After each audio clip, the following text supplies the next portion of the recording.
Bonjour à tous et ravi de vous retrouver. Bienvenue aussi à ceux qui nous rejoignent peut-être seulement ce matin.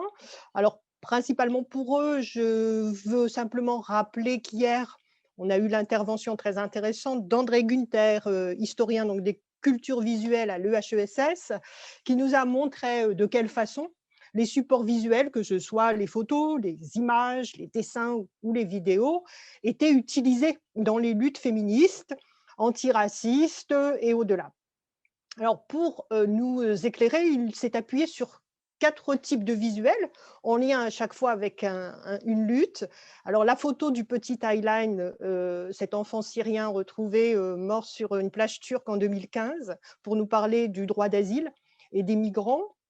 Le documentaire, de David Dufresne, Un pays qui se tient sage, avec le mouvement des gilets jaunes pour, nous parler, des violences policières. L'image de Rosie la rifteuse pour nous parler des luttes féministes et notamment de l'incarnation qui est devenue un peu iconique avec cette image. Et puis, alors également, la lettre d'un violeur qui est paru dans l'IB, mais aussi le mouvement MeToo, pour nous parler des violences sexuelles. Et alors, sur ce dernier point en particulier, André Günther nous a bien rappelé à quel point le visuel était peu adapté à cette forme de lutte. On le devine très bien.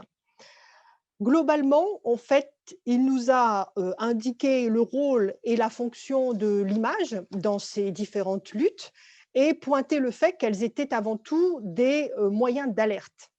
Moyens d'alerte, d'ailleurs rendus possibles grâce à des outils d'automédiation que sont les réseaux sociaux, qui jouent un rôle évidemment important et sur lequel nous allons revenir sans doute dans l'intervention de Nassira Ghenif. Alors, nous avons pu également nous interroger sur, entre guillemets, la guerre des images qui vise à gagner la bataille des opinions, car nous devinons bien les vases communicants qui existent entre, d'une part, nos références qui vont nous conduire à une certaine lecture des images, c'est-à-dire une interprétation, et l'effet que les images elles-mêmes produisent sur nos propres représentations, en quelque sorte, pour reprendre une formule populaire, qui de l'œuf ou de la poule. Alors c'est justement sur ce dernier aspect que va nous éclairer Nassira Ghenif, que je remercie, hein, sociologue et anthropologue, professeur des universités à Paris 8 et auteur ou autrice de plusieurs ouvrages, dont un fameux, Les féministes et le garçon arabe, dont on a tous fortement entendu parler, mais aussi bien entendu autour des questions de genre et d'ethnicité, des questions autour de l'immigration et des stéréotypes raciaux. Alors aujourd'hui, ça va être un peu le point d'orgue de votre intervention, je crois, la question de l'usage stigmatisant parfois des images envers certaines populations, le rôle aujourd'hui que jouent les réseaux sociaux par rapport à ces images, mais aussi on s'interroge sur mais comment ça se passait avant l'événement des réseaux sociaux. Donc, je vous laisse la parole, Nassira Ghenif. Merci. Bonjour à toutes et à tous depuis Paris, mais j'aurais bien préféré être avec vous à Grenoble aujourd'hui.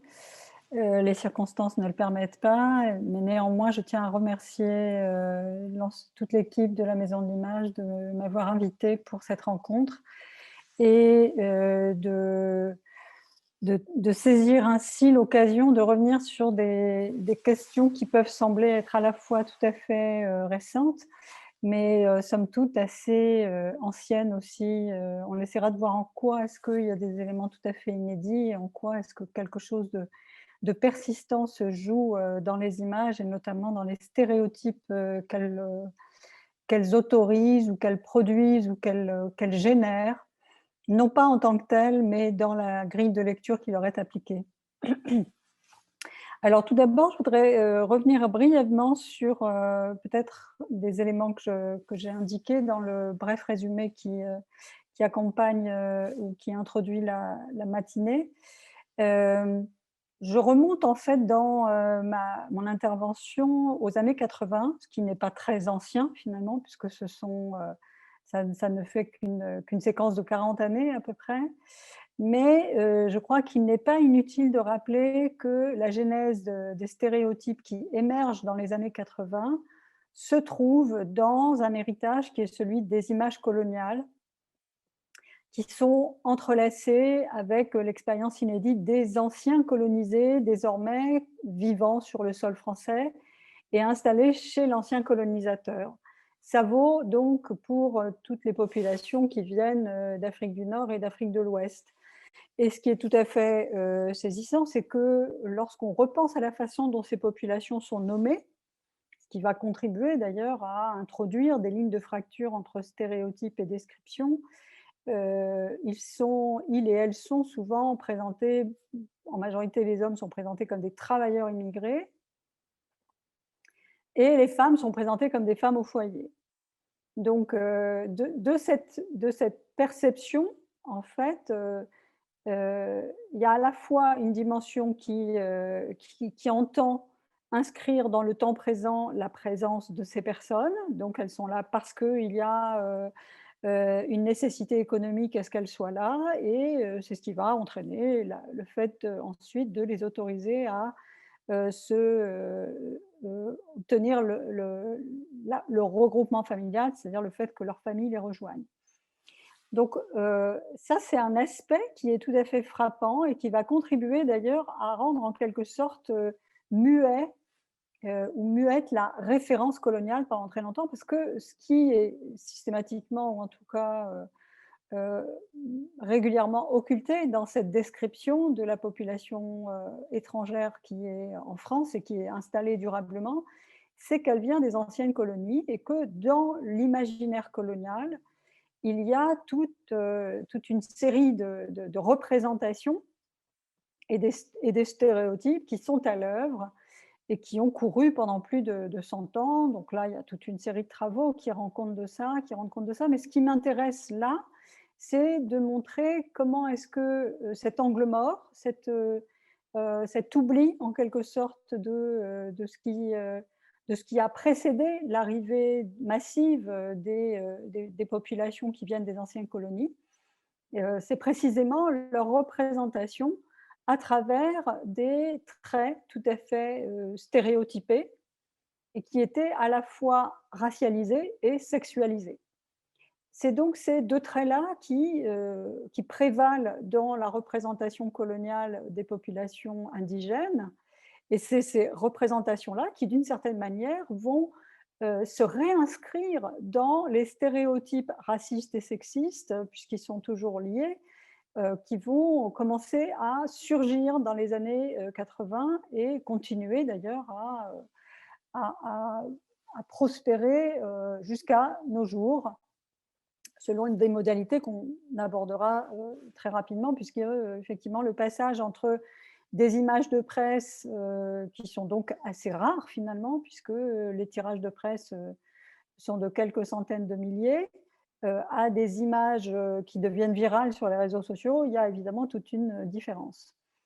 Euh, alors, rappelons à cet égard que les images coloniales, qui constituent donc le sous-texte en quelque sorte la toile de fond de ce qui va se développer par rapport aux stéréotypes adressés aux anciens colonisés qui deviennent donc des migrants en France.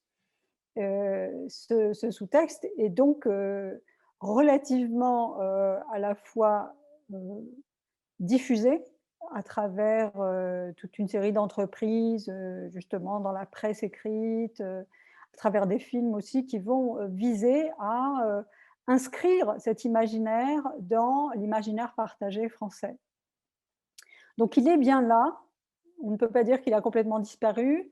Les 20 années qui séparent les années 80 de la période des indépendances et des luttes anticoloniales et décoloniales ne suffisent pas en fait à effacer cet imaginaire, et il est bien présent dans les esprits, même si il est beaucoup moins activé en fait du point de vue de la production d'informations et de la production d'images. Mais ces images ont déjà circulé, elles ont déjà produit des effets de représentation, et elles ont déjà été en quelque sorte figées dans un imaginaire, elles sont installées. Et donc les images qui vont prévaloir à partir des années 80, ce sont celles qui en fait décrivent plutôt une population qui est reléguée, qui vit dans des bidonvilles par exemple, une population qui vit dans des foyers lorsque ce sont des hommes seuls. Et l'essentiel de cette imagerie, en fait, tourne autour de la question des conditions de vie, autour de la question de la pauvreté, des limitations socio-économiques qui sont imposées à ces populations. Et donc, les stéréotypes tournent beaucoup autour de cette sorte d'expérience qui est essentiellement définie par le démunissement et par la privation. Privation de conditions de vie décentes, privation de salaire décent, privation aussi des proches. Et ce sont donc ces récits-là qui prévalent et qu'on a pu voir à travers des documents INA ou parfois aussi à travers une imagerie qui est assez peu diffuse finalement. Ces visages-là, on ne les voit pas beaucoup. Pour autant, ils sont bien là et ils vont être en quelque sorte saisis par une narration, un récit qui est somme toute beaucoup tourné vers les aspects socio-économiques, tout en occultant du coup de plus en plus la dimension ou en tout cas l'imagerie coloniale qui n'a pas complètement disparu. Donc, ce qui va changer à partir des années 80, puisque dans les années 70, on parle beaucoup des travailleurs immigrés, c'est le fait de parler de leurs enfants, de leurs descendants et descendantes, c'est-à-dire de celles et ceux qui, pour beaucoup, sont nés en France. Et là, le stéréotype qui va accompagner la montée en puissance de cette présence, et de cette présence définitive, puisque comme le disent des travaux, des ouvrages, mais aussi des slogans, j'y suis, j'y reste, comme c'est affirmé dès les années 80, et comme ça sera repris notamment dans un ouvrage de Saïd Bornama, c'est effectivement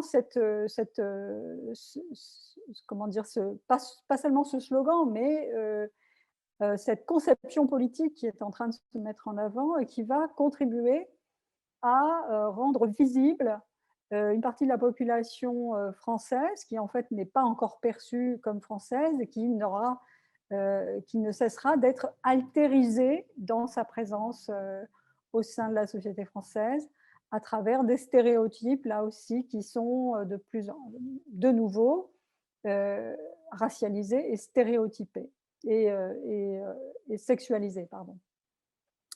En quoi consiste cette imagerie? En fait, c'est une imagerie qui donc va consister à faire passer d'une sorte de marginalité sociale,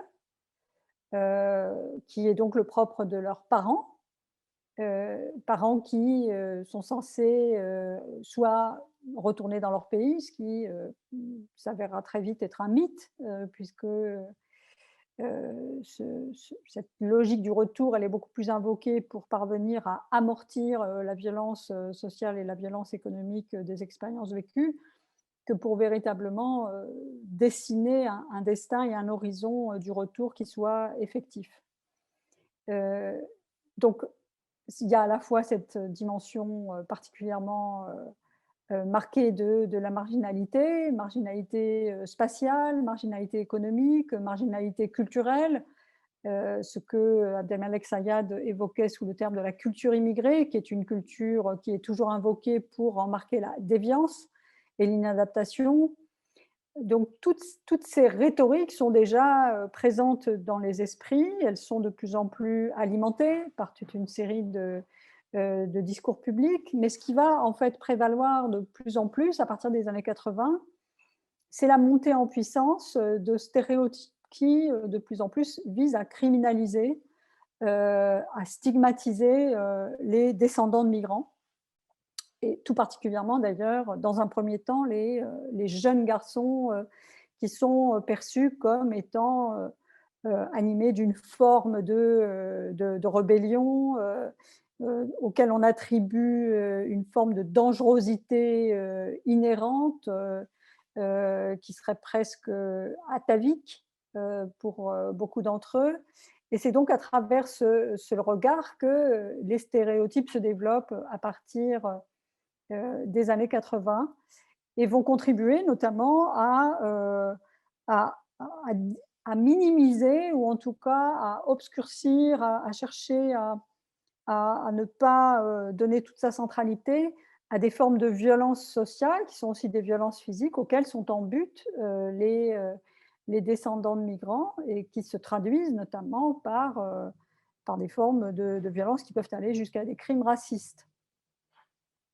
À cet égard, sur la question des crimes racistes depuis les années 70 jusqu'aux années 2000, je vous renvoie au livre qui vient de paraître de Rachida Brahim, La race tue deux fois, et où elle montre bien à quel point est-ce que les, euh, les crimes racistes qui deviennent quasiment une pratique ordinaire, presque invisible d'ailleurs à cette époque, sont des crimes qui visent à la fois des hommes qui sont des ouvriers, tout à fait ordinaires, mais aussi ces crimes visent de plus en plus une jeunesse qui semble être problématique, qui est perçue comme une sorte d'intrusion à laquelle on ne s'attendait pas, une jeunesse qui a une capacité d'irruption non seulement dans l'espace public, mais aussi dans l'espace militant et politique, et à laquelle on aura de cesse de rattacher toute une série de,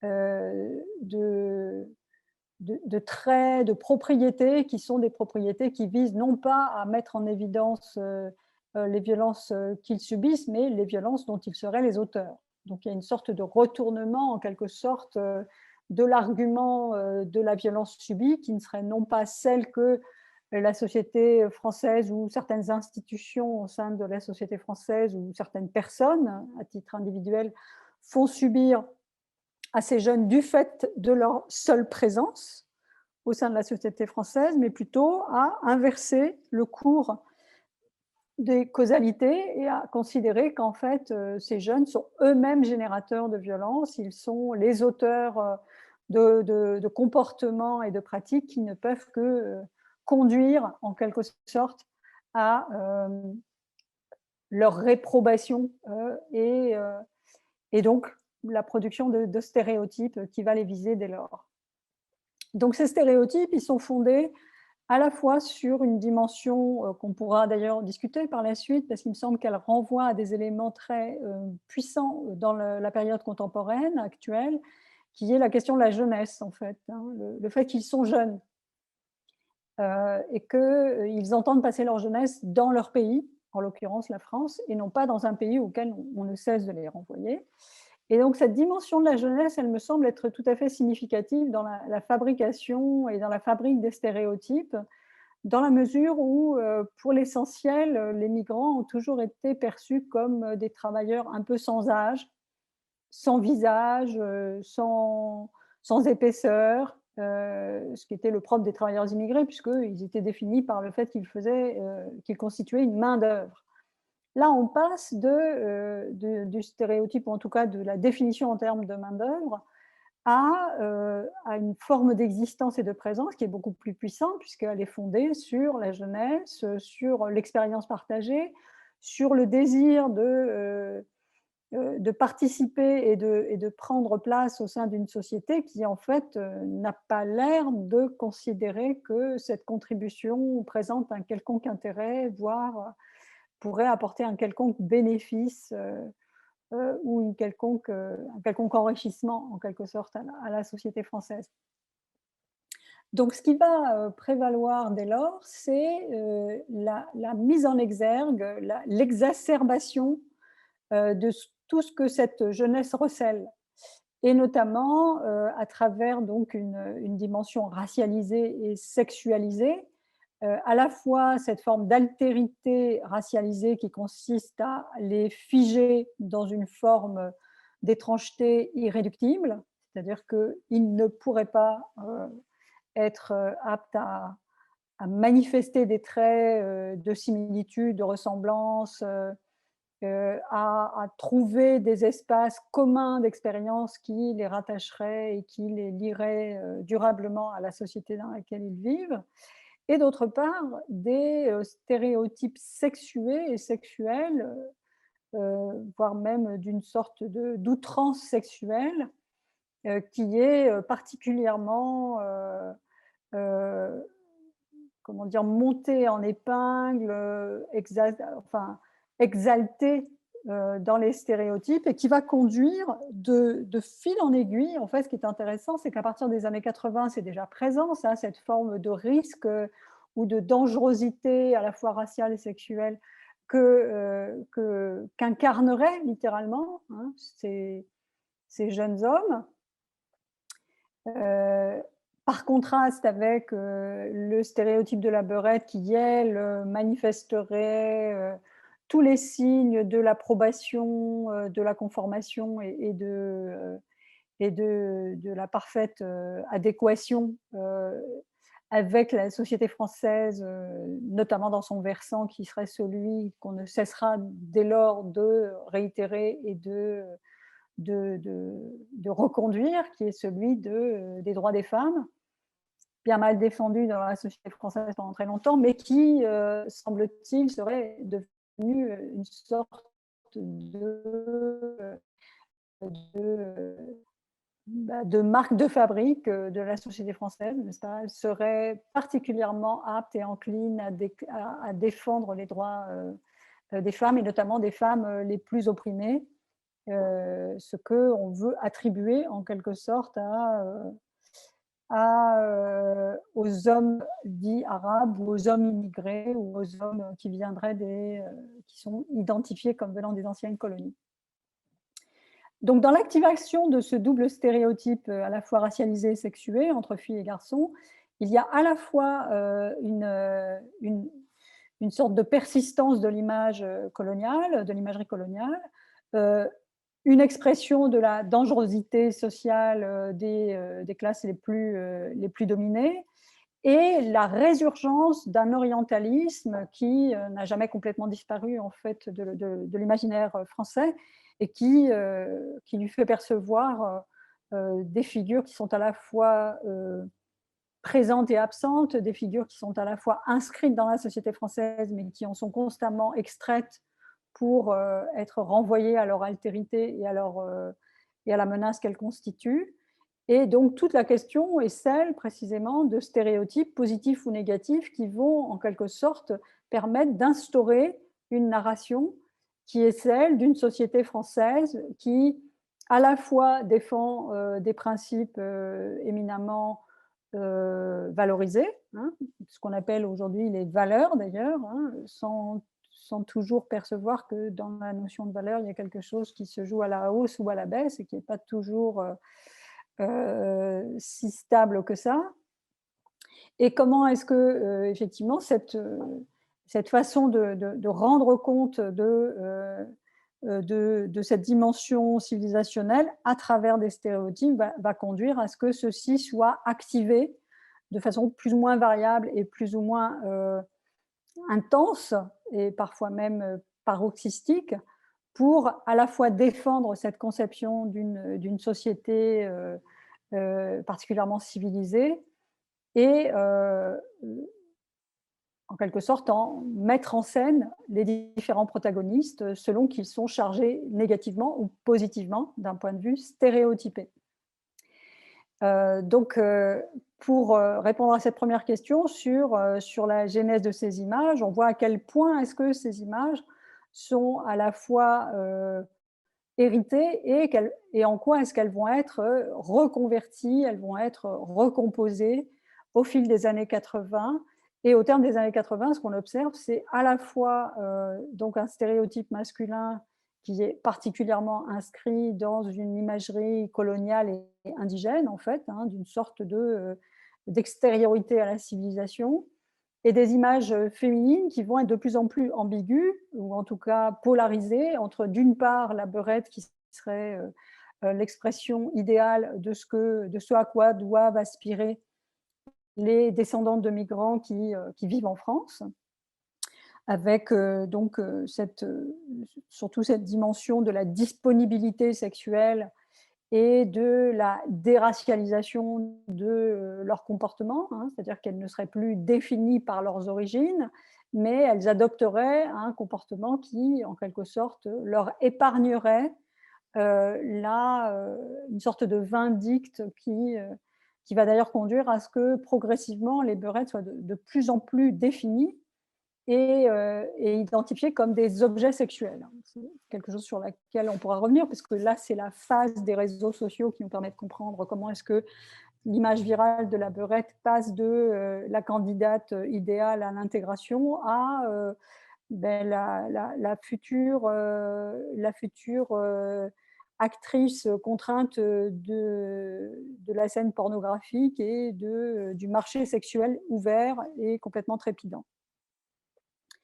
Donc ces images sont installées dans cette période et à la beurette va progressivement aussi s'ajouter la figure de la jeune fille voilée qui apparaît dans les années 1989, très précisément, hein, lors d'une première controverse autour du port du voile, et qui ne va cesser depuis d'être reconduite, réarticulée, réintroduite dans l'espace public et dans l'espace des controverses surtout, sans qu'elle soit jamais complètement épuisée. Et on ne saurait dire mieux que de rappeler que hier encore à l'Assemblée nationale, il y avait un texte de loi qui était discuté sur le dit séparatisme et qui portait de nouveau sur le port du voile, cette fois-ci non pas des jeunes filles de 1989, mais plutôt sur les mères qu'elles sont devenues, puisqu'il s'agit d'interdire le port du voile pour les mères accompagnantes des sorties scolaires dans les établissements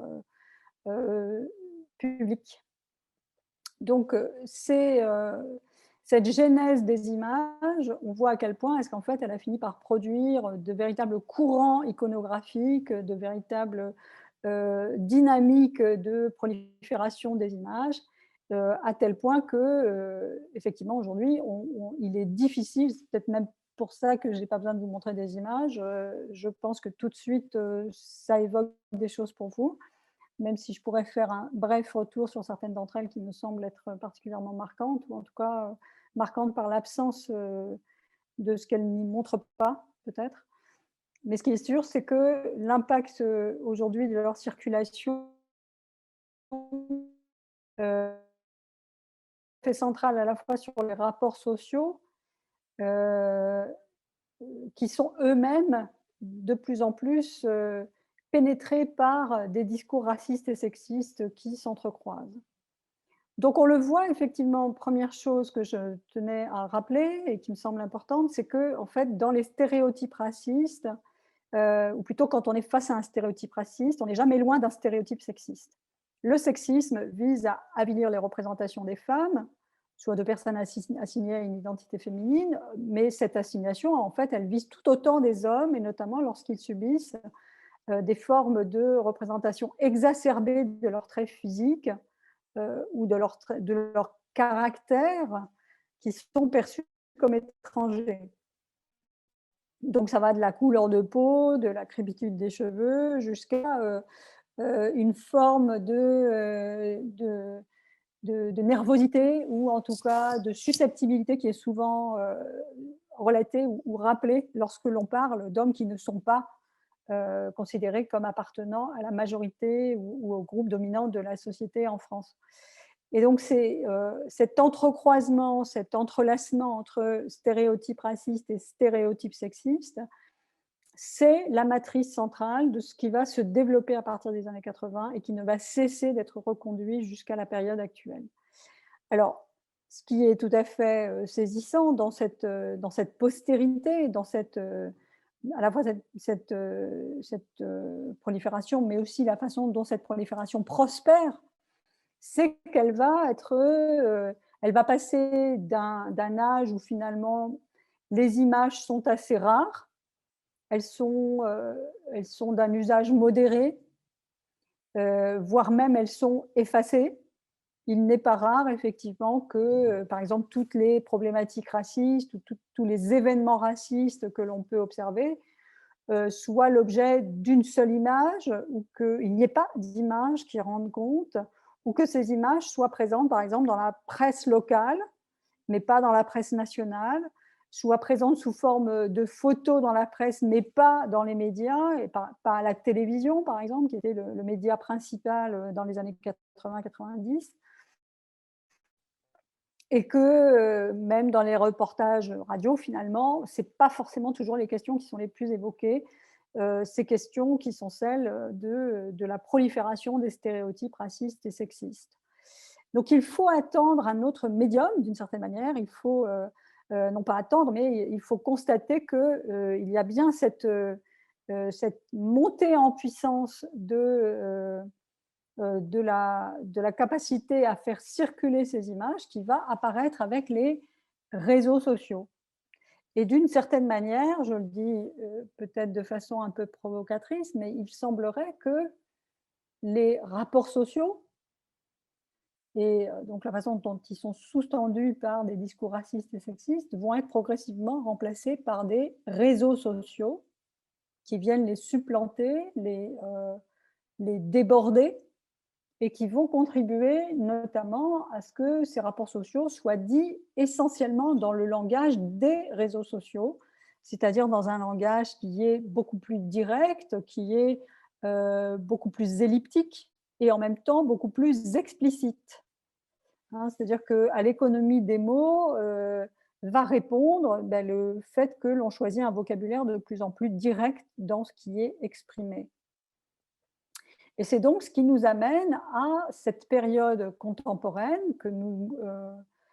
dont nous sommes à la fois les témoins et les acteurs et actrices, une période dans laquelle, effectivement, les stéréotypes vont se déverser, puisque c'est aussi ce qu'on observe aujourd'hui, hein, c'est-à-dire que la structure même des réseaux sociaux favorise et facilite la prolifération des stéréotypes. Et donc cette mise en place progressive des stéréotypes qui s'est jouée dans les années, à la fin du XXe siècle, en quelque sorte, va exploser sur les réseaux sociaux à partir du début du XXIe siècle, qui est le nôtre actuellement, et qui va contribuer précisément à figer, à cristalliser, à rendre presque sédimentées des représentations qui vont de toute façon les stéréotypes à la fois racistes et sexistes, mais surtout malveillants en fait, puisqu'il peut y avoir des stéréotypes positifs, hein, rappelons-le. Là, en l'occurrence, ce sont les stéréotypes les plus négatifs qui vont être de plus en plus martelés, échangés, qui vont être aussi qui vont justement permettre à ce que cette forme de circulation prenne une dimension tout à fait exponentielle. Donc, si l'on va sur les réseaux sociaux, on observe assez rapidement que ce qui se joue, en fait, c'est une présence des images les plus outrancières, les plus évocatrices, mais aussi comment dire, les plus radicales et les plus caricaturales de ce que peut être l'expression d'un stéréotype raciste ou sexiste. Ce qui va amener effectivement à ce que de plus en plus ce soit des espaces de discussion et de contestation de ces stéréotypes. C'est-à-dire que s'il y a aujourd'hui une violence du point de vue des stéréotypes échangés et des discussions autour de stéréotypes, c'est précisément parce que si pendant longtemps, en fait, la possibilité de répliquer à ces stéréotypes était limitée à des écrits ou à des documentaires, à des films, finalement, les ressources étaient à la fois disponibles, mais assez limitées, notamment en termes de financement, en termes de possibilité de faire entendre sa voix. Aujourd'hui, les réseaux sociaux constituent un porte-voix et un espace d'intensification de toutes les formes de réponse à ces stéréotypes racistes et sexistes. Donc, à la prolifération de leur mise en exposition, hein, de leur mise en évidence, va répondre une prolifération des capacités à répondre à ces stéréotypes et à faire entendre une autre voix. Donc, un des impacts que l'on pourrait souligner dès à présent, et qui a des conséquences tout à fait tangibles dans, la période contemporaine, de la prolifération et la circulation des images stéréotypées entre racisme et sexisme, c'est précisément qu'elles ne rencontrent plus un silence contraint ou une forme d'impuissance qui est due à l'asymétrie entre les médias qui s'en font l'écho et qui les diffusent. Face à des images, par exemple, y compris des couvertures de magazines, je pense que vous avez peut-être en tête une longue période depuis les années 90 jusqu'à la fin des années 2010 et même encore aujourd'hui, où vous avez des magazines qui produisent des unes tout à fait spectaculaires qui visent souvent de façon délibérée à accentuer ces stéréotypes, à les utiliser, y compris pour faire de la vente, hein, ce qui est le but de leur modèle économique, hein, n'est-ce pas, c'est de vendre beaucoup de numéros.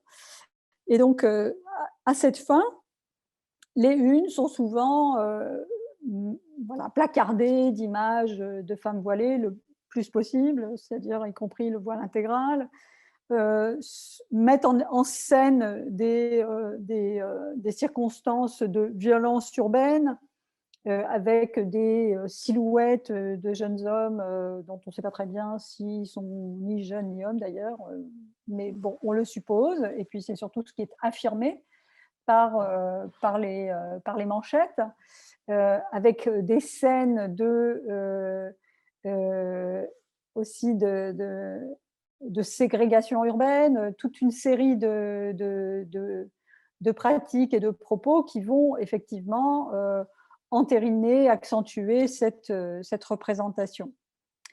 Donc, ce qui nous semble aujourd'hui aller de soi, en fait, n'allait pas du tout de soi pendant très longtemps. Et donc, on est passé de ces unes qui, d'une certaine manière, étaient une expression unilatérale de stéréotypes, qui n'appelaient pas de réponse, qui ne ménageaient pas d'espace de réponse d'ailleurs. Il était très difficile de faire passer un droit de réponse face à ces unes et face à ces dossiers qui jusqu'à présent décrivent un certain nombre de situations. Donc actuellement, ça serait plus les stéréotypes qui découlent hein, de cette articulation raciste et sexiste, qui portaient plus ce qu'aujourd'hui on décrit avec des ismes très emphatiques, hein, donc le racialisme, l'indigénisme, l'intersectionnalisme, l'islamo-gauchisme, toutes ces choses qui en fait sont des héritages et sont des productions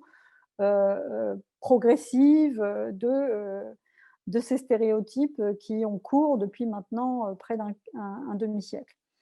Et donc, la différence, effectivement, c'est que face au silence intimé à un lectorat,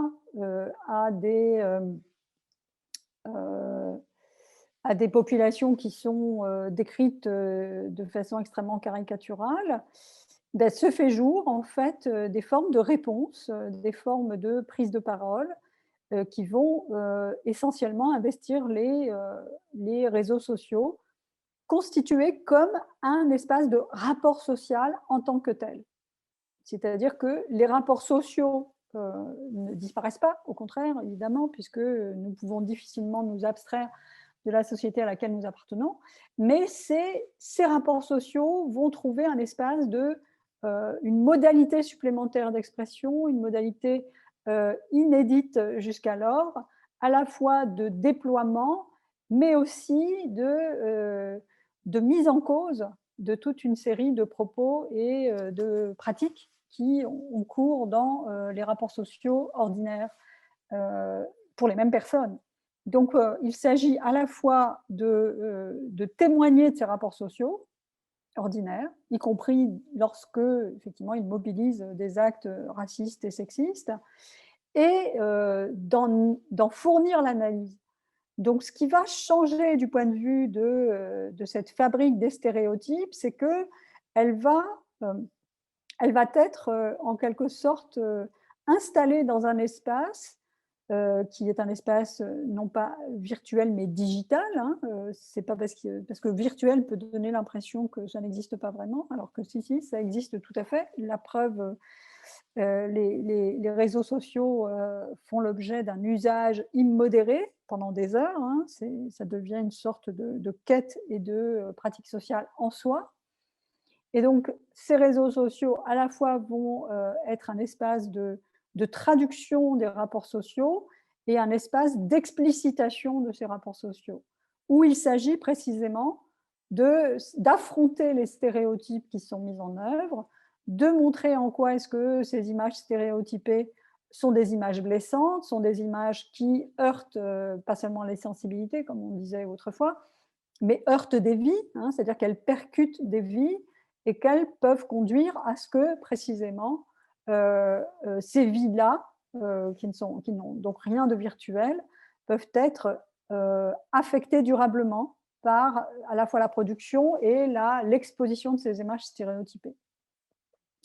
Donc, on se trouve face à une situation tout à fait inédite, en quelque sorte, dans l'intensification des possibilités de discuter, de contredire, de contrecarrer des dynamiques de stéréotypification, hein, des dynamiques qui visent à transmettre des images. Et quand on parle d'images stéréotypées, bien sûr, n'oublions pas que même si on ne l'a pas sous les yeux, elle continue d'opérer dans notre imaginaire, elle continue de se traduire dans des représentations et donc dans des formes aussi parfois de disqualification et de stigmatisation, y compris à notre insu.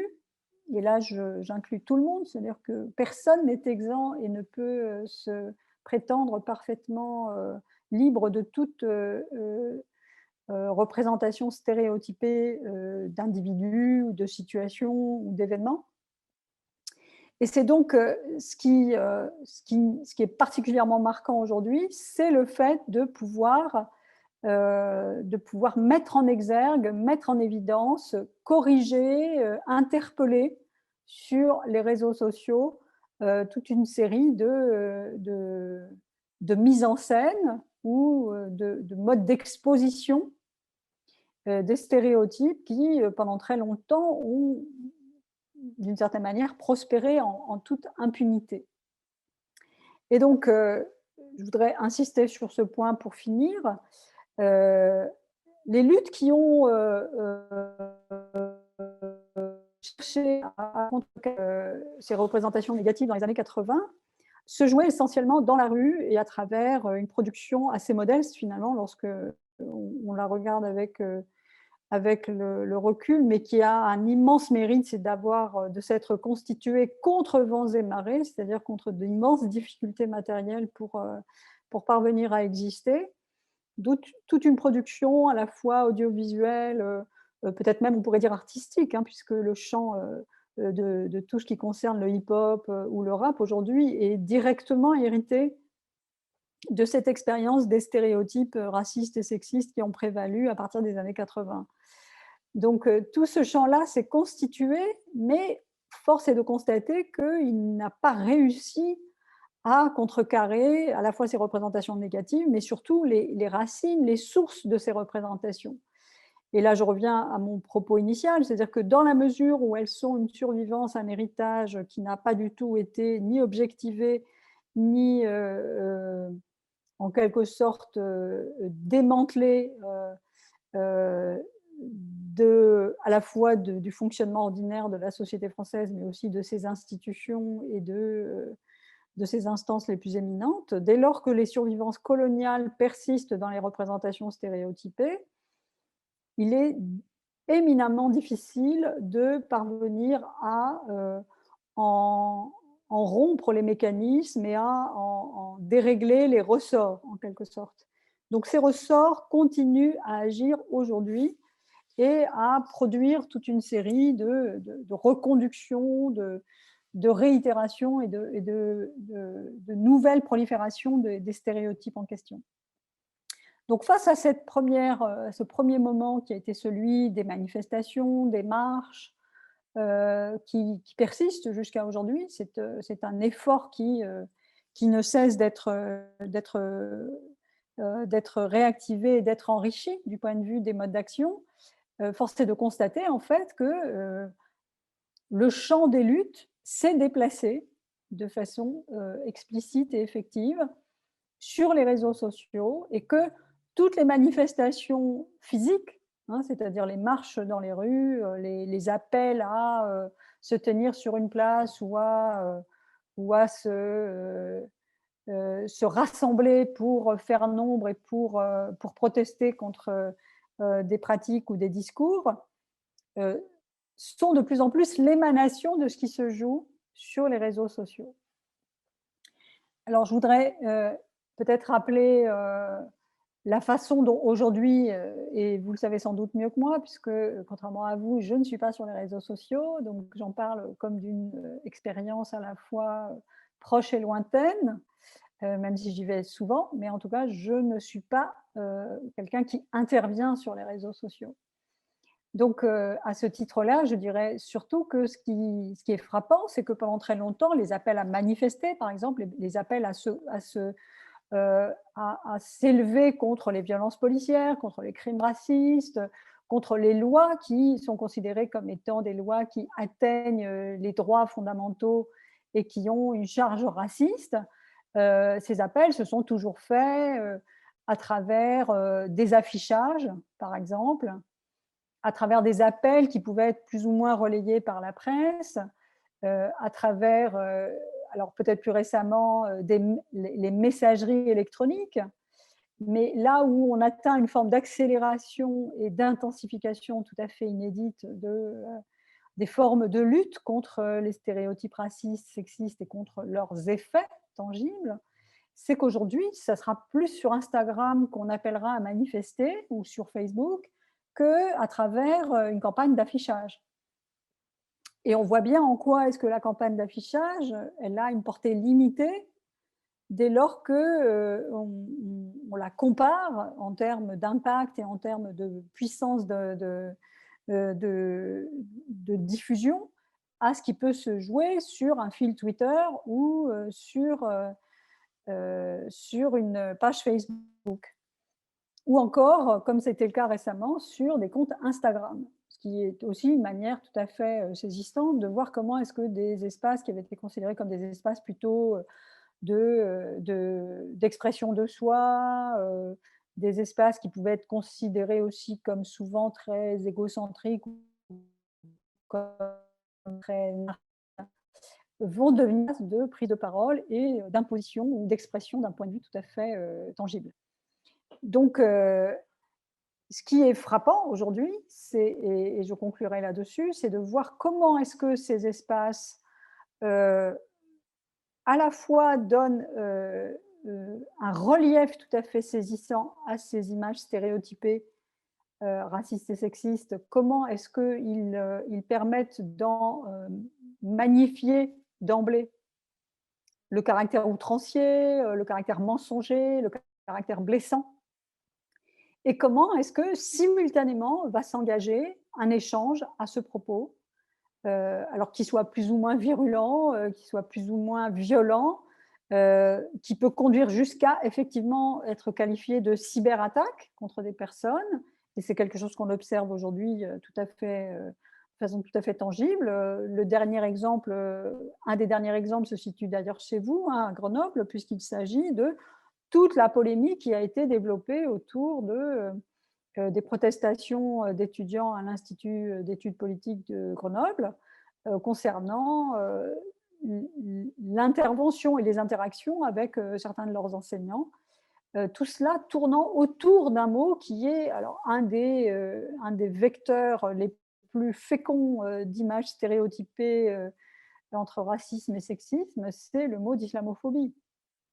Et si aujourd'hui, simplement pour illustrer notre propos, on prenait ce terme et qu'on voyait comment est-ce qu'il a proliféré sur les réseaux sociaux, qu'est-ce qu'il produit en termes de stéréotypes et comment est-ce qu'il parvient à susciter à la fois des attaques très virulentes contre des personnes, mais aussi contre des collectifs, hein, puisque c'est aussi ce qui est à l'œuvre actuellement dans les attaques euh, euh, qui considère qu'une partie du monde universitaire est devenue islamo-gauchiste.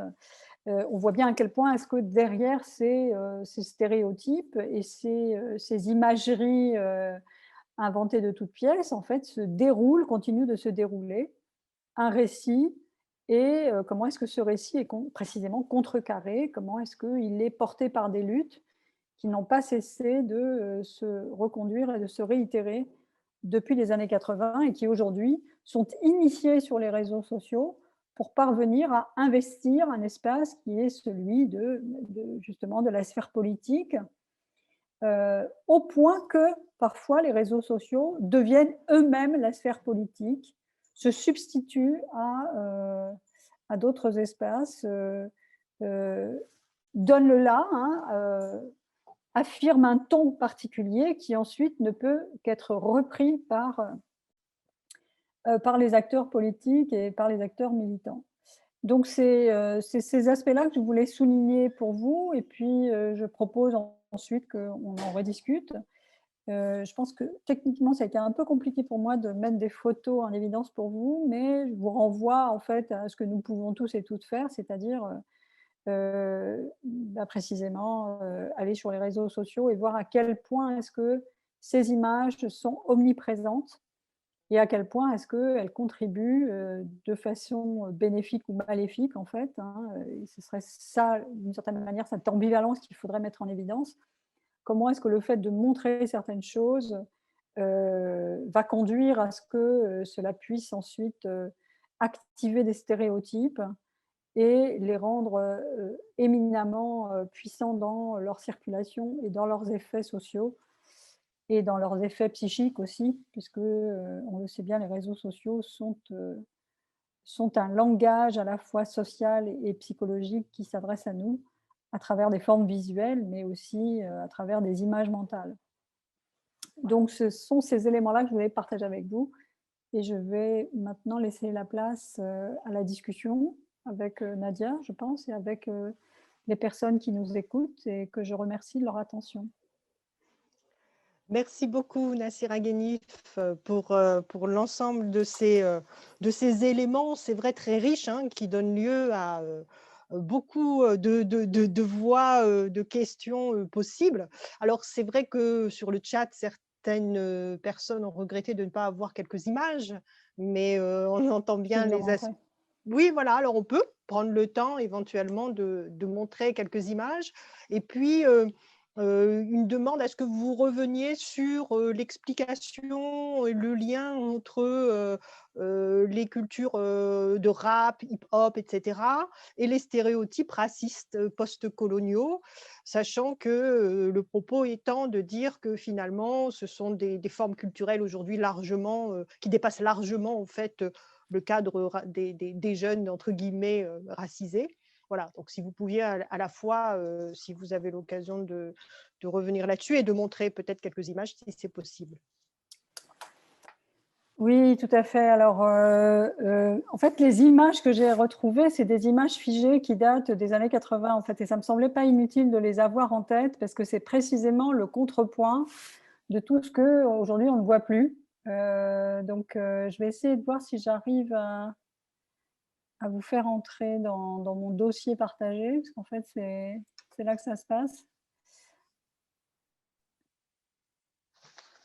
Alors, d'ailleurs, c'est intéressant de ce lien, effectivement, entre d'une part des images qui véhiculent une certaine représentation des populations. Hier, les populations dites immigrées, effectivement, principalement des hommes, et aujourd'hui une population plutôt jeune, effectivement, et autant femmes qu'hommes, mais avec une certaine représentation que vous avez bien expliqué, hein, avec d'un côté l'homme représenté soit comme un jeune des quartiers, donc violent, potentiellement, ou alors éventuellement un intellectuel, donc, mais cette fois-ci musulman, et donc potentiellement dangereux. Donc dans tous les cas de figure, on a des représentations plutôt négatives.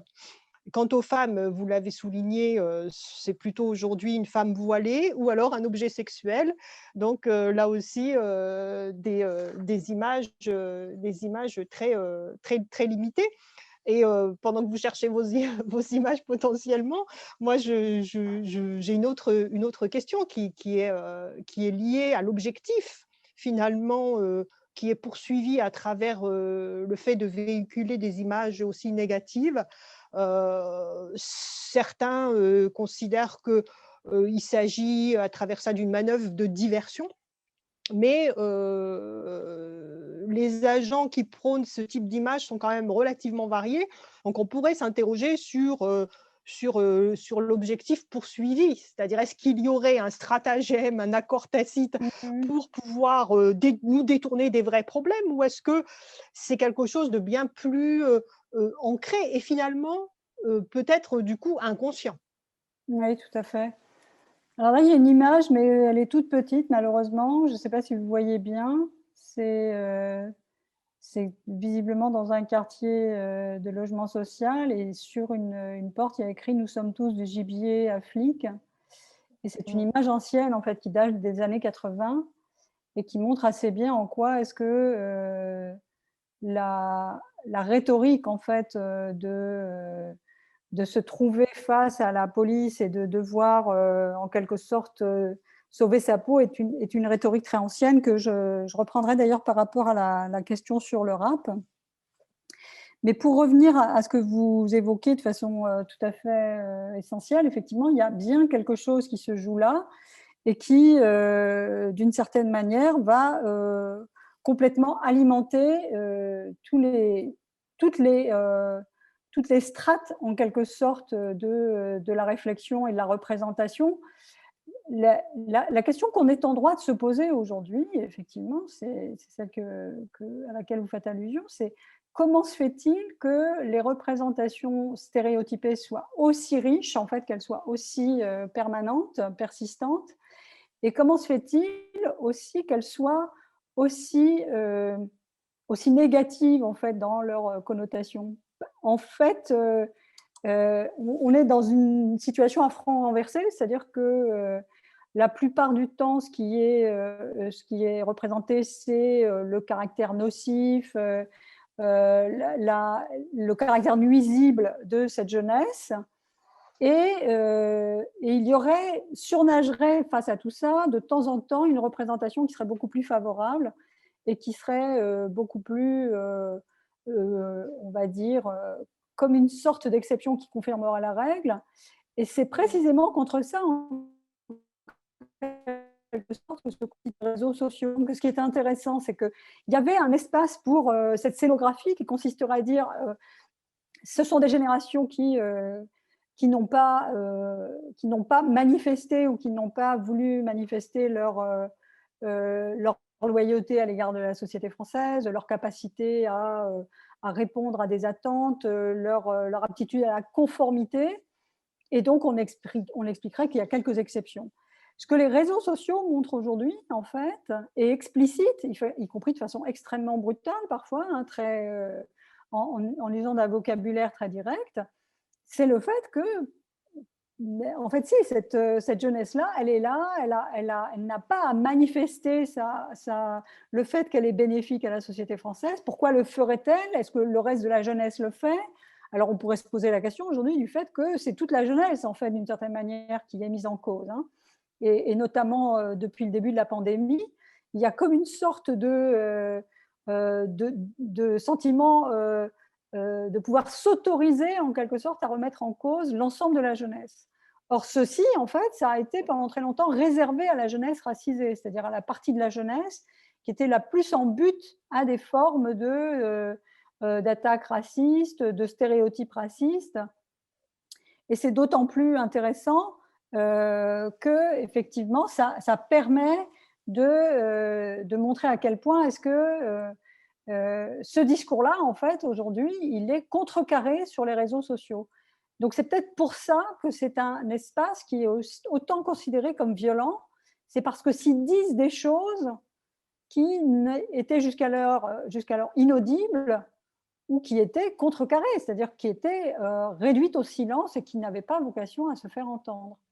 Donc je pense que c'est aussi ce contraste saisissant de personnes qui en fait maîtrisent parfaitement l'outil, qui n'entendent pas euphémiser leurs propos et qui très souvent font état de leur opposition et de leurs opinions sans considérer qu'en fait elles devraient au préalable euh, se soumettre à la condition de la recevabilité de ce qu'elles sont en train de dire. Elles le disent.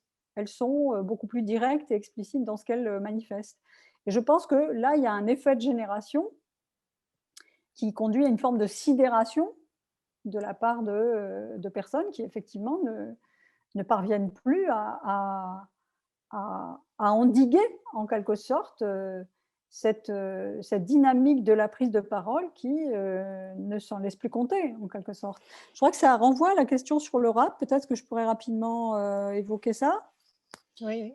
Je crois que c'est un des espaces qui a été le premier à mettre en évidence quelque chose qui était dit de façon beaucoup plus euphémisée dans les travaux universitaires ou qui était souvent présenté dans les espaces militants de façon avec beaucoup de prudence, parce qu'il y avait des enjeux de financement, il y avait des enjeux de participer à des modes d'action, et donc il y avait toujours face à soi des interlocuteurs qui pouvaient être heurtés par ça. Je crois que ce qu'a mis en évidence la culture hip-hop, c'est le caractère complètement libérateur du fait de parler sans filtre, c'est-à-dire sans euphémiser, sans minimiser ce qui est décrit, et de le faire notamment avec une veine, comment dire, avec une sorte d'élaboration de la langue qui ne pouvait pas être niée. C'est-à-dire qu'on ne pouvait pas dire que c'était dit dans un mauvais français, il n'y avait pas de correction syntaxique, comme c'est souvent le cas, à reprocher à ces voix du rap, parce qu'en fait, elle maîtrisait parfaitement la langue. Et non seulement elle la maîtrisait, mais elle la déplaçait dans un espace où jusqu'alors elle n'avait pas vocation à aller, c'est-à-dire l'espace de la rugosité, de la brutalité du propos, du fait de ne pas chercher à enrober les choses, mais à les dire de façon extrêmement brutale et directe. Et ça, je pense que c'est ce qui a aussi contribué à faire monter en puissance. D'ailleurs, on l'a bien vu dans les plaintes qui étaient déposées contre certains groupes de rap. L'idée, c'était de les accuser de ce qu'ils dénonçaient.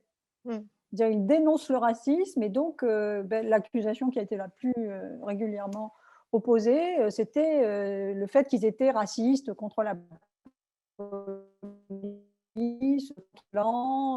Donc c'était intéressant de voir comment est-ce que précisément le registre du discours et le fait de déployer un espace politique qui jusqu'alors ne l'était pas va être retenu contre ces groupes au prétexte qu'ils utilisent un langage et ils mettent en évidence des figures rhétoriques qui jusqu'alors n'avaient absolument pas voix au chapitre.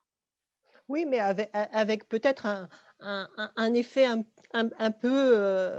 un peu de miroir, parce que finalement, si ce sont ces cultures-là qu'on entend et qu'on voit, et qui disent des choses avec des mots, ils ont aussi une représentation visuelle. C'est-à-dire que l'image même du jeune rappeur, elle correspond complètement à l'image du jeune de quartier qui est véhiculée de manière quasi négative un peu partout. Oui, Et oui, mais elle l'a fait exister différemment. C'est-à-dire que là où on nous présente des jeunes de quartier qui seraient juste dans l'attente du passage à l'acte, en gros c'est ça, hein, c'est-à-dire qu'ils agissent de façon tellement outrancière et tellement violente qu'au fond ils n'existent que par ça. Ce que montre le stéréotype, ou en tout cas la façon dont la figure du rappeur déplace le stéréotype, c'est qu'il montre quelqu'un qui a exactement le même accoutrement, mais qui ouvre la bouche pour dire quelque chose, pour le dire comme ça, et qui ne dit pas n'importe quoi lorsqu'il ouvre la bouche. C'est-à-dire qu'il a choisi ses mots. Il les a, avec beaucoup de précaution et avec beaucoup d'attention, il les a assemblés pour dire quelque chose qui ne peut plus être réduit au silence. Et c'est tout l'intérêt, effectivement, d'une certaine manière, on peut dire que le garçon arabe, le stéréotype du garçon arabe, c'est un être incoatif, c'est-à-dire c'est un être qui ne peut pas parler. Et ce que met en évidence au même moment la figure du rappeur, c'est que si en fait cette même personne qui est réduite à ses actes, et donc à ces actes répréhensibles, violeurs, voileurs, voleurs, etc., eh ben, c'est précisément un être qui articule quelque chose. Donc je pense que c'est ça qui a une charge subversive dans la culture du rap et donc dans la façon dont ça va investir toute une série d'espaces d'expression, dont les réseaux sociaux. C'est que ben, il y a bien une logique de la maîtrise du verbe. Et là, elle devient incontestable. Tout à fait. Alors, j'essaie de voir un peu aussi ce qui est proposé sur le chat par rapport à ces sujets. Moi, j'aimerais quand même aussi revenir sur cette notion de libération un peu de la parole sur les réseaux sociaux et de contre-front, quelque part, hein, que vous avez justement illustré tout à l'heure. Il y a quand même une interrogation qu'on a plus ou moins sur les réseaux sociaux, c'est-à-dire qu'on se demande si finalement la libération de cette parole rend visible un niveau de racisme en France quand même absolument étonnant. Enfin, pour aller sur les réseaux sociaux, Mm. on est très vite, très vite dégoûté, hein, quelque part, parce qu'on se dit: «Mais c'est pas possible». Ou est-ce qu'il n'y a pas un travers, qui met une focale particulière, sur, bah, les personnes qui s'expriment en général, ceux qui n'ont pas cet état d'esprit ne se prennent, enfin ne vont pas s'exprimer justement et donc on ne voit qu'une petite partie qui nous semble la majorité et donc qui trouble la représentation de la réalité. Oui, sans aucun doute. C'est pour ça que je trouvais important peut-être de souligner la façon dont les rapports sociaux se sont déplacés sur les réseaux sociaux. Ça serait alors à la fois peut-être de mettre en évidence les travers des réseaux sociaux qui sont des travers d'exacerbation, d'accentuation, d'exagération, où en fait si on voulait regarder le monde à travers ce prisme, on serait particulièrement pessimiste. Mais il me semble que c'est peut-être à examiner à l'aune de tous les espaces de privation de parole. C'est-à-dire que les réseaux sociaux sont venus contrebalancer ou compenser un sentiment de ne pas pouvoir s'exprimer ailleurs que dans cet espace-là. Et là, ça pose la question effectivement des espaces démocratiques et la façon dont ces espaces démocratiques ne font pas place et ne font pas droit à certaines formes d'expression. Alors, ça ne veut pas dire qu'il faudrait que tout ce qui se déverse sur les réseaux sociaux trouve un autre espace d'expression, mais ça voudrait dire qu'il y aurait sans doute un sens de la mesure dès lors qu'on est face aux personnes. Maintenant, la déréalisation du rapport social qu'autorisent les rapports sociaux conduit précisément à ce sentiment d'outrance, d'être littéralement enseveli sous, sous des propos qui, s'ils étaient tenus en face à face, ne prendraient pas du tout la même forme. Je veux dire, on cherche quand même à ménager quelqu'un lorsqu'on l'a physiquement en face de soi, aussi antipathique soit-il. Les réseaux sociaux libèrent de cette obligation. Et pour autant, je pense que je ne suis pas en capacité, ce n'est pas à moi de décider si c'est bénéfique ou si c'est un espace profondément ou difficile d'une certaine manière. Mais je pense que la difficulté qu'il met en évidence, elle est à la mesure de ce qui n'a pas pu se dire dans d'autres espaces. Et plutôt que... alors, il y a sans doute des questions de modération qu'il faudrait aujourd'hui réussir à mettre en place, et on voit bien à quel point est-ce que ça ne vient pas facilement, et surtout pour des questions aussi de maîtrise de ces outils-là. Mais il me semble que ce qui serait beaucoup plus intéressant, c'est de se poser la question de savoir, est-ce qu'ailleurs, ça ne devrait pas pouvoir se dire? Et est-ce qu'ailleurs, ça ne devrait pas pouvoir se dire selon des règles qui seraient établies et sur lesquelles tout le monde pourrait s'entendre? Parce que les règles sur les réseaux sociaux, finalement, elles ne sont pas posées, c'est pas vrai. L'idée, c'est précisément de transgresser les règles toujours plus. Donc, je serais plutôt Et c'est ce qui nous conduisait d'ailleurs c'est ce qui conduit aujourd'hui à réfléchir à pourquoi y a-t-il d'un côté des réseaux sociaux et de l'autre des groupes non mixtes, par exemple.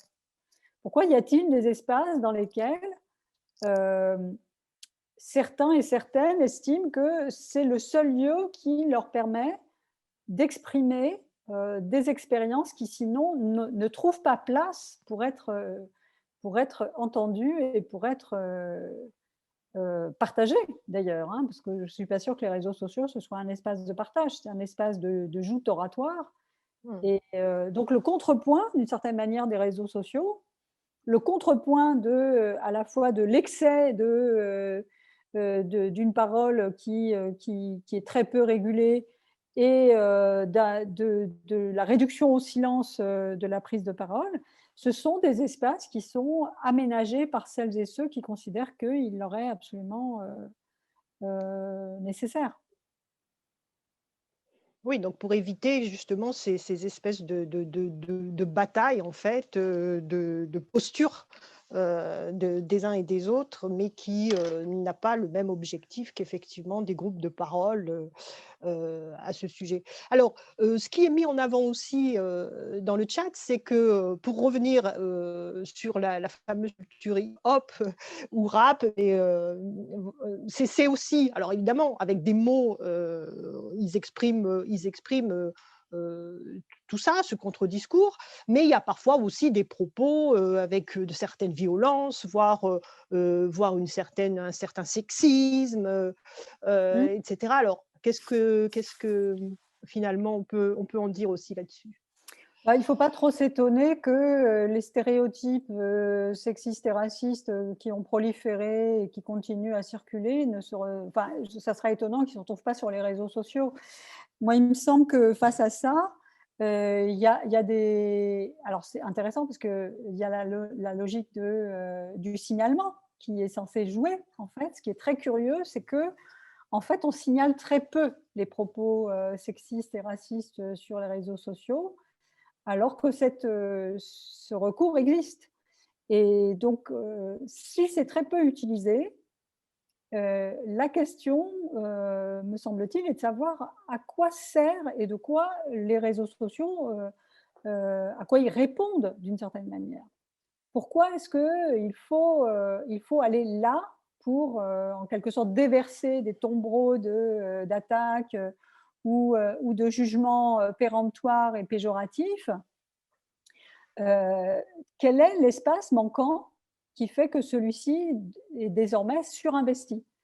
Et il me semble que c'est beaucoup plus cette question-là, je pense que je reviens un peu à mon propos précédent, c'est-à-dire, oui, bien sûr, c'est répréhensible que des personnes soient attaquées nommément, qu'elles soient insultées, qu'elles soient présentées sous un jour complètement caricatural, et que ce soit absolument répréhensible, ça ne fait aucun doute. Mais je pense qu'effectivement, la seule façon de faire, d'une part, c'est de signaler si on y va, et l'autre chose, c'est de créer des espaces qui soient des espaces alternatifs, hein. C'est ce que dit Simon Kéael en ce moment, si je ne me C'est trompe pas, manquant. Mmh. Simon Camp. Il dit qu'effectivement, bah, ces espaces-là, ils existent en fait, les espaces alternatifs où il y a une forme de confidentialité qui est entretenue, une forme de respect mutuel, mais il y a des logiques qui consistent à vouloir protéger les personnes qui vont prendre la parole et non pas à les livrer comme ça à la vindicte. Ce qui peut d'ailleurs conduire à ce qu'il y ait une forme de prudence et de mesure lorsque on dit quelque chose sur les réseaux sociaux. Les réseaux sociaux, c'est pas un déversoir, c'est pas censé être un déversoir. Ça n'est pas le lieu de toutes les outrances. C'est un lieu où, alors c'est d'ailleurs ce que nous expliquait, pour ne prendre que l'exemple de Twitter, j'ai écouté récemment une conférence de son fondateur et il semble absolument convaincu que ça devrait être un lieu d'apprentissage mutuel. Bon, c'est tout sauf ça. Oui, Je en pense effet. que, voilà, je ne sais pas s'il a été naïf ou idéaliste, mais à l'évidence, Twitter, c'est devenu autre chose. Donc comment Mmh. on quitte, c'est la logique de la sécession, c'est-à-dire qu'on décide que ça n'est plus le lieu que l'on veut investir et on investit d'autres lieux, soit systématiquement, de façon persistante, mais effectivement assez épuisante et chronophage, on signale tous les contenus qui ne vont pas. Mais là, je veux dire, on le sait très bien, la dimension virale et proliférante de ces supports rend ça impossible. Donc, ça n'est pas très étonnant qu'en parallèle de personnes qui se lamentent sur le fait que les réseaux sociaux sont devenus de véritables déversoirs, mais il y ait des tentatives pour créer des espaces qui soient des espaces où il soit enfin possible de dire des choses et surtout d'une certaine manière, de faire entendre des voix qui n'ont pas vocation à être publicisées au-delà d'un certain niveau. En fait, toute la question, c'est de savoir, faut-il absolument, comme on dit sur les réseaux sociaux, faire le buzz pour exister? Et en quoi est-ce que cette procédure, cette façon de publiciser le discours le rend plus efficace? Je ne suis pas sûre que ce soit avec cette forme de prolifération que l'on rend les luttes et les transformations plus tangibles. Mmh. Alors, pour revenir et faire le lien avec aussi le propos d'André Günther d'hier, où il est revenu notamment sur la question de l'identification, pour revenir sur les images, hein, que cette notion d'identification était un point important. L'image du petit Aylan dont on ne voit pas le visage et qui Mmh. pourrait être l'enfant de n'importe qui, quelque part, mais aussi des images qui peuvent dire ben, ça peut être mon frère ou ça peut être ma copine victime de harcèlement ou d'agression sexuelle. Donc cette identification, elle constitue un élément fort de ce que je vais appeler le concernement. Mmh. Et en même temps, on entend de plus en plus aujourd'hui de voix parler de convergence des luttes. Qui est supposée indispensable, en tout cas pour être des vraies forces de changement. Alors, comment finalement est-ce que l'on peut tenir les deux bouts, j'ai envie de dire, avec d'un côté des images qui vont, pour pouvoir s'identifier, marquer le particulier, et puis de Mmh. l'autre côté, le général, de manière à ce que chacun puisse se sentir concerné finalement, et qu'on ne soit pas chacun dans sa chapelle, en gros. Oui, tout à fait. Alors, c'est très intéressant cette question de l'identification. J'ai eu l'occasion de réfléchir et d'écrire avec des artistes à ce propos pour deux manifestations, 2 expositions en fait. Et à chaque fois, ce que j'ai essayé de mettre en évidence, c'est le fait que il y a d'abord une forme de complaisance qu'on peut avoir à l'égard de l'apparition d'un visage en fait, qui peut à la fois l'humaniser, mais aussi d'une certaine manière le dépolitiser. Et je crois que ça, il faut faire très attention au fait que l'apparition, le fait de manifester, de rendre manifeste, de rendre présente à notre regard un visage ou un corps ou une situation ne doit pas agir seulement du côté de l'émotion et de la compassion, mais doit surtout agir du côté de la politisation de cette image, c'est-à-dire du fait Mmh. de construire un sens politique de ce qu'elle met en évidence.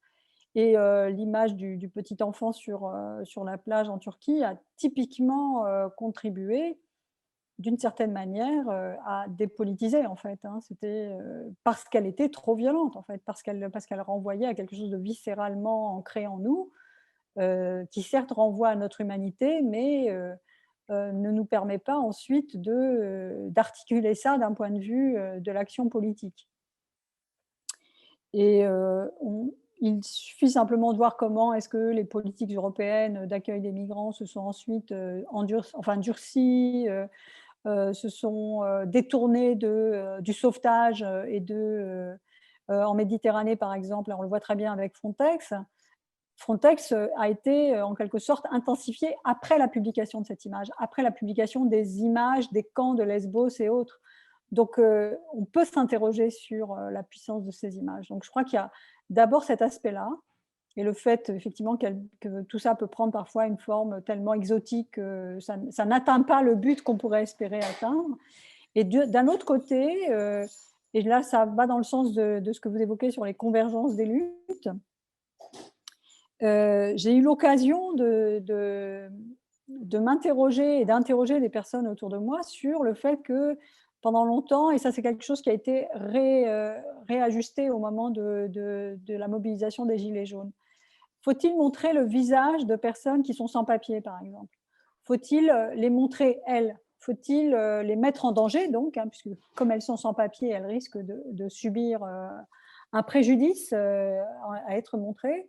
Ou faut-il leur laisser la possibilité et le choix de se présenter en majesté au regard, y compris de celles et ceux qui voudraient éventuellement les renvoyer dans leur pays et leur faire subir des procédures d'expulsion. Et je crois que c'est une question tout à fait essentielle et dont on a vu comment est-ce qu'elle a été traitée au moment des convergences de lutte actuelles. C'est-à-dire que lorsque vous regardez les dernières manifestations dans l'espace public de personnes sans papier, en fait, ces personnes-là ne refusent pas d'être filmées, elles demandent par qui elles sont filmées. Elles ne refusent pas d'être... excusez-moi, je vais juste remettre l'électricité parce que mon ordinateur est en train de se couper. Pardon.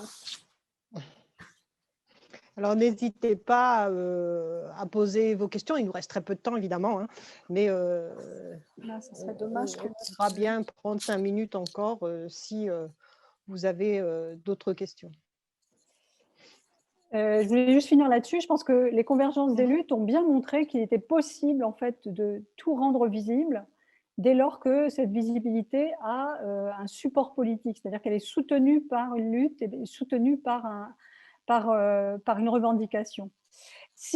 Autrement dit, la gratuité, le fait de montrer comme ça juste parce qu'il y aurait une charge émotionnelle, ça me semble être très problématique parce que ça dépossède la personne de ce qu'elle veut dire en se montrant.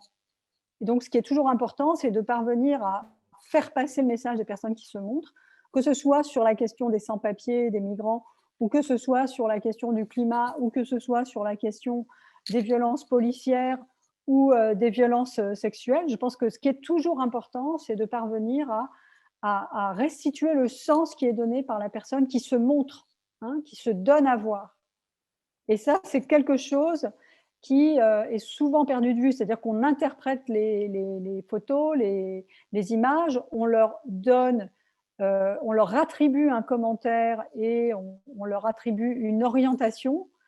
Et précisément, ce qui se passe aujourd'hui en parallèle des réseaux sociaux, c'est cette façon de réinvestir le sens des images en faisant parler les personnes mêmes qui y sont représentées.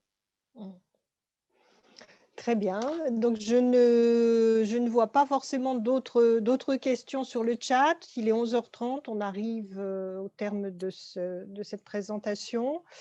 Est-ce que Noémie, voilà. Est-ce qu'il y aurait d'autres points que vous aimeriez aborder ou est-ce qu'on a à peu près fait le tour dans le temps qui nous est imparti, malheureusement? Oui, je suis à l'écoute de ce que vous me direz. Je m'en tiens évidence. S'il y a des dernières questions que vous avez repérées dans le chat. Il y avait pas mal de questions. C'est vrai je pense qu'on regrette un peu de ne pas avoir pu parcourir davantage d'images. En tout cas, il y avait des questions aussi sur les terminologies. J'ai repéré sur une réaction de la part. Je remonte le fil de conversation sur ce que produit le mot islamophobie. Voilà. Peut-être qu'on peut terminer sur cette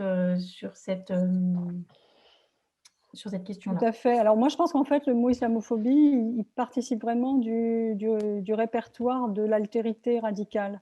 C'est-à-dire que ce qu'il fait, c'est essentiellement rendre complètement étranger une réalité qui, en fait, est inscrite dans notre environnement ordinaire.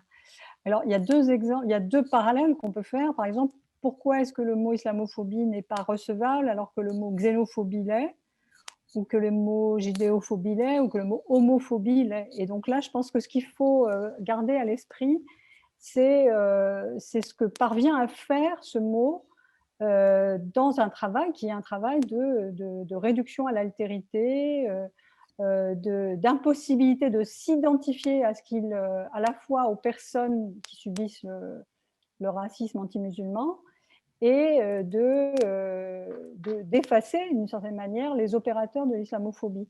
Donc ce qui est très frappant dans le refus qu'on a actuellement de ce terme, puisque c'est dans ces termes-là que ça se joue, hein, c'est le fait qu'il soit récusé dans le discours public et qu'il soit considéré comme un fauteur de troubles plutôt qu'un analyseur de la réalité. Mais c'est précisément le fait qu'il il est utilisé pour réduire l'autre à une altérité irréductible. Et ceci en ignorant un facteur tout à fait intéressant qui avait été souligné par les auteurs du livre Islamophobie, Abdelali Ajat et Marwan Mohamed, c'est que ce terme il a été d'abord utilisé par des administrateurs ethnographes dans l'espace colonial pour désigner la façon dont des communautés musulmanes indigènes pouvaient être en but à des formes d'attaque ou de disqualification, précisément, de stéréotypes, de stigmatisation, soit de la part de l'administration coloniale, soit de la part d'autres communautés indigènes. Donc c'est très étrange que ce terme, qui en fait est complètement vernaculaire, c'est-à-dire qu'il appartient à la généalogie française de la façon de percevoir l'altérité, de la construire et parfois de la réduire à des stéréotypes, soit aujourd'hui considéré comme un terme étranger, hostile et problématique. Donc je crois que c'est ça le travail que fait le terme d'islamophobie, c'est qu'il ne permet pas de poser une réalité et de l'examiner de façon raisonnée et de façon efficace, à la fois politiquement et juridiquement. Très bien. Merci. Nadia. Avec toutes mes excuses pour les défaillances techniques, c'est là qu'on voit que je ne suis pas de la génération des jeunes qui manipulent très bien les outils des images. J'espère avoir néanmoins apporté une contribution à cette réflexion. Très bien. Oui, oui, c'était intéressant de toute façon. Pour certains d'entre nous, les images étaient bien en tête. Voilà.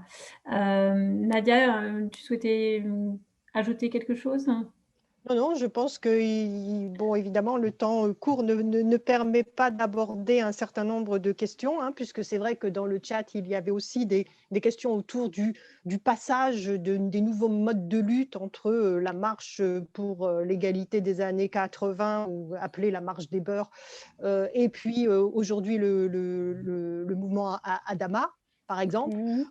Qu'est-ce qui distingue ces nouvelles formes. Et puis c'est vrai qu'on constate de toute façon tous, c'est une réappropriation de ces luttes par d'autres types de populations et qui apportent certaines frictions avec les associations classiques, on va dire, de lutte contre le racisme, avec des formes tout à fait nouvelles et renouvelées. Oui, tout à fait. Ça, c'est un point sur lequel on aurait bien voulu vous entendre. Je ne sais pas si, on a encore 5 minutes ou pas. Allez-y, Nassira. Oui, sur ce point, c'est ce que j'évoquais tout à l'heure, sur le fait que ça bloque. Vous m'entendez ? Non, non, c'est bon, on vous entend. Bon. D'accord. Donc, c'est ce que j'évoquais tout à l'heure sur le fait qu'on est passé de la confidentialité de marches qui se passaient dans les quartiers des personnes, par exemple, qui avaient subi la violence policière ou un crime raciste. C'est des images qu'on peut retrouver des années 80, où les marches étaient clairsemées, elles étaient confidentielles, elles n'étaient pas relayées par la presse nationale. Et ce qu'on observe aujourd'hui avec le fait que, par exemple, l'appel à manifester du 2 juin 2020, donc, alors il se trouve que ça coïncide 5 jours après l'assassinat de George Floyd, mais c'était un appel qui était antérieur. Il fallait se retrouver donc pour réclamer des formes de justice qui soient à la hauteur des crimes qui avaient été perpétrés par la famille d'Adama Traoré. Et l'essentiel de la communication autour de cet appel s'est fait par Instagram. Il s'est fait sur les réseaux sociaux et il s'est fait à travers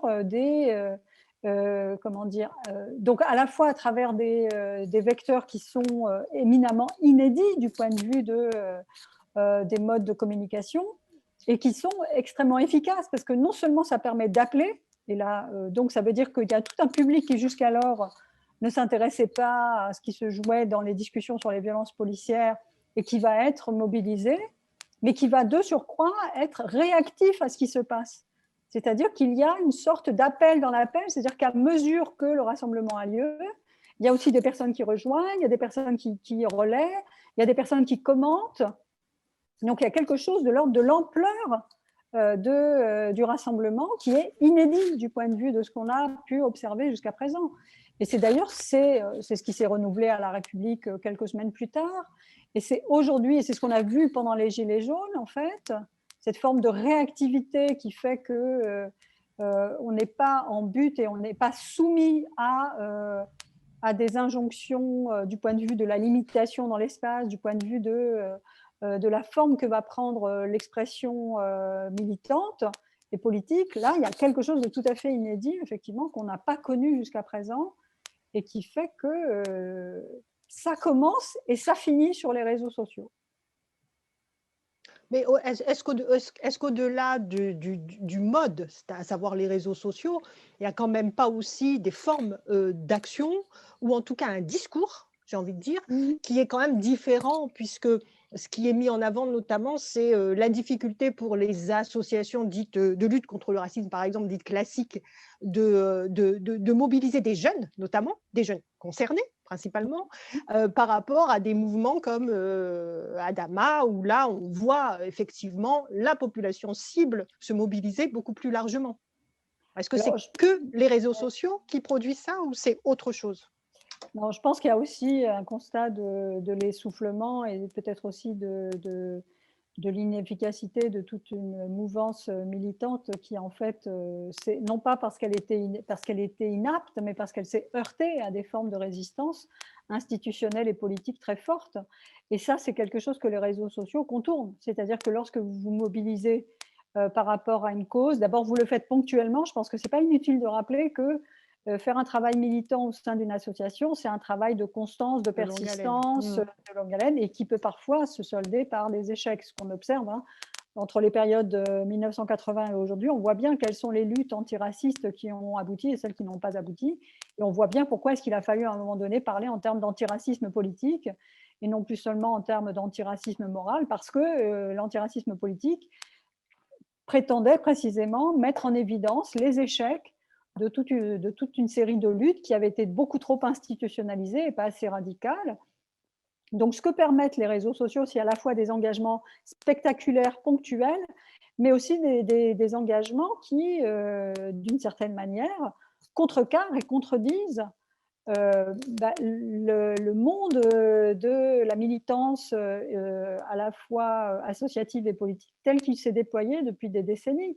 C'est une sorte de camouflet qui est aujourd'hui manifesté à l'égard de ce monde et qui exige de lui, effectivement, qu'il se reconfigure, et notamment en n'étant plus trop thématique, c'est-à-dire je lutte uniquement contre les violences policières ou je lutte uniquement contre les violences sexuelles ou sexistes, mais pour effectivement réarticuler ces différentes formes de lutte.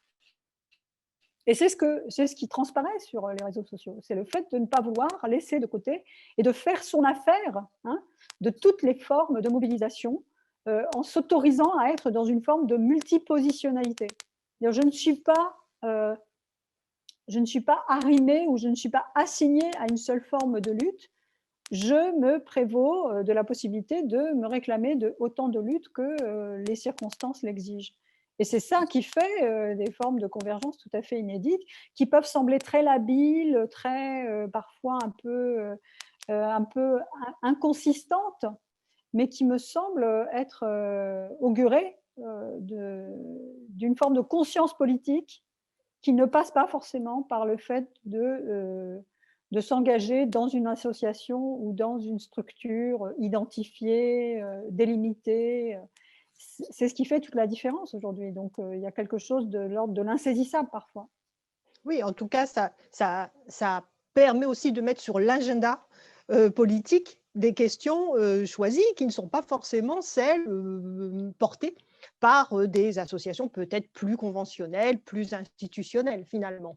Oui, ou alors on voit bien que…